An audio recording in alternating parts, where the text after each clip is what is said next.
Hello, magandang araw. So, ayan, gusto ko lang magpakita ng reviews tungkol dito sa Temu. Temu. And so sa mga hindi nakakaalam, kagaya rin siya ng Shopee, Lazada, Amazon, at marami pang iba. So, bago lang siya actually, parang 2 years or 3 years pa lang siya. So, medyo mura siya and affordable naman yung mga prices niya. Kaya na-fascinate din naman ako mag-order. So, yes. Nag-order ako 5 days ago. That was August 5. And then ngayon is August 15. So, 5 days lang siya. 5 days to wait. And then, nag-arrive na siya. So, eto. Although, nabuksan ko siya kanina, pero naalala ko, i-re-review ko nga pala siya. Itong, nag-order ako ng shoes, socks, tapos, ano yung isa? Yung pangbalot ng shoes pagka umuulan. Parang kapote. Hindi ko alam anong tawag doon. So, eto, nabuksan ko siya kanina pero hindi ko pa siya tinignan. Yan. Yan. So, dumating siya ng ganito. Hindi siya nakakarton. Hindi siya nakakarton. Pero mukhang maganda yung shoes. Oh my God. So, yung size ko is, oh my God, parang ang haba. Shit. Parang ang haba. So, yung in-order ko is 41. Pero parang ang haba-haba nito. Wait na. So, ito siya. Ito. Mahaba guys. I can tell. I can tell. Yung in-order ko is size 41 pero ang dumating is size 43. Hindi ko alam kung nakikita. So, i-open natin. Oh my gosh. Excited pa man din ako dito. Although parang okay naman siya. So, this is how much? 490 plus, something like that. Okay naman siya, pero I will try. I will try pa rin. Baka sakaling lumusot, malay natin. Shucks. Ito siya guys, oh. Maganda. Okay naman siya. So this is 490 baht. 490 baht. Hindi ko alam kung magkano yung peso. Bahala na kayo. In peso is parang 750 or 800. So ayan. So again, ayan nga po siya. Size 43. Ito 43. Tapos try natin siya. Comfortable naman siya. Kaso nga lang, ayan. Pag i-didiin ko, isasagad ko yung paa ko. Ito yung magiging ano niya. Size 41 nga po ako. Ayan, meron po siyang, ayan.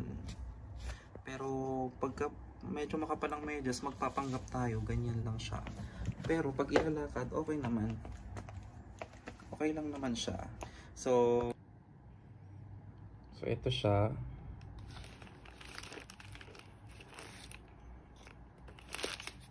Gusto ko naman yung design niya. Gusto ko yung design niya kasi para siyang ano, ethnic kineme. Siya sa loob.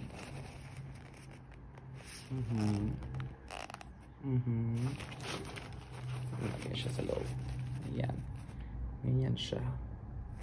Okay. So, tapos ng how tayo dito sa sapatos. Hindi ko alam. Pinag-iisipan ko pa kung ibabalik ko o hindi. Ayan. Proceed tayo dito sa next item. Ito muna, isa lang. Itong medyas naman. Ito. Okay. Open natin siya. Taran! So, sa isang set, meron siyang 4. Yes. Ito yung una. Okay, green. Cute siya ha. Maganda. Cute naman yung quality. Okay lang. Pero pagka na-stretch mong ganyan, ganyan siya pag na-stretch. Okay. Okay naman yung quality ng tela niya.